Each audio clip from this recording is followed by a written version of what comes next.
Consultants can offer a couple different advantages over doing a project internally.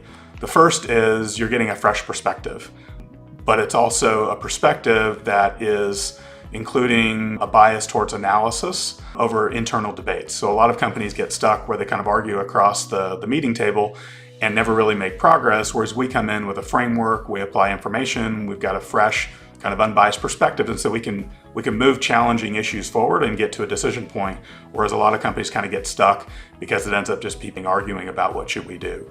The second thing that as a consultant, we have the bandwidth to focus and move more quickly.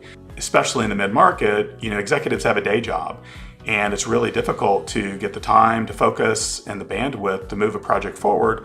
And that's kind of a big advantage that we have, is that we're 100% dedicated and across multiple people to getting a project done and to be thinking about the issues on the project. And then the third big advantage of a consultant is that we're a neutral arbiter across all the varying priorities that might push an issue or a challenge for a business in one direction or another. We don't have a political allegiance. We're not trying to build our staff or decrease somebody else's staff.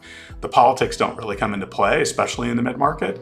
And so we can, start an engagement, put our shareholder hat on and say, based on everything I know, if I was a big shareholder in this business, this is how I would think about it. And we can offer that perspective to the executive team.